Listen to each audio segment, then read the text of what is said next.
আসসালামু আলাইকুম। সূর্য ডুবু ডুবু অবস্থা, কিছুক্ষণের মধ্যে সূর্য ডুবে যাবে। এই সাগরের পাড়ের থেকে আমি আপনাদের সাথে এই দৃশ্যটা নিলাম, যেটা একেবারে বাস্তবমুখী।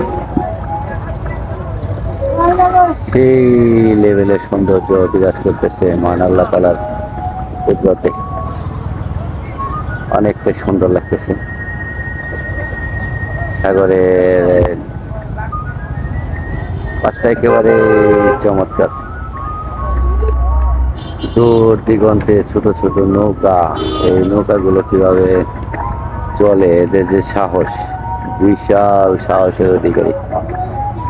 আর এই চিত্রশিল্পী যে মহান আল্লাহ তাআলা যে চিত্র, আকাশের যে রং, আকাশের যে চিত্র আমি তুলে ধরলাম, এটা মহান আল্লাহ তাআলার কুদরত ছাড়া আর কিছুই না। এটা কোনো মানুষের দ্বারাই সম্ভব না, যত বড় চিত্রশিল্পী থাকে পৃথিবীতে, যাকে যাই কিছু বলেন। আসলে এত বড় চিত্রশিল্পী তার পৃথিবীতে কেউ হতে পারে না।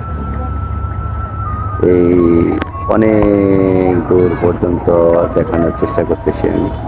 ছোট ছোট নৌকা আছে, নৌকাগুলো ভেসে বেড়াচ্ছে ছোট ছোট, কিন্তু এদের প্রচুর পরিমাণে সাহস, অগাধ সাহসের অধিকারী। আসলে যেতে মনে চায় না, তারপরেও চলে যেতে হবে, চলে যাব, চলে যেতে তো হবেই, যার যার গন্তব্যে পৌঁছাতে হবেই। এটাই স্বাভাবিক, এটাই চিরন্তন সত্য। আসলে ভালো লাগলে কিছু করার নাই, কারণ থাকার মতো পরিস্থিতি নাই এখানে,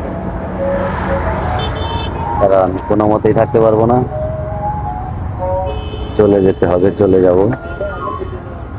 তবে সর্বোপরি ভালো লাগছে, এই পরিবেশটা অত্যন্ত ভালো লাগছে। এখানে আমার চান্দা মামা আছে, চান্দা মামা তো খালি ব্যস্ত। এই সোনার বাংলার অপরূপ দৃশ্য তুলে ধরলাম কক্সবাজার থেকে। এটাই সোনার বাংলার অপরূপ দৃশ্য। চাঁদটা যেন উঁকি মেরে তাকিয়ে আছে। এইভাবেই আমি আজকের দিনের মতো বিদায় নিলাম। আজকের দিনের মতো এখানে বিদায় নিব। বেঁচে থাকলে, হায়াতে যদি বেঁচে থাকি, আবার মোলাকাত হবে ইনশাআল্লাহ। সে পর্যন্ত ভালো থাকেন, সুস্থ থাকেন, শুভকামনা রইল সকলের জন্য। আসসালামু আলাইকুম রহমতুল্লাহ।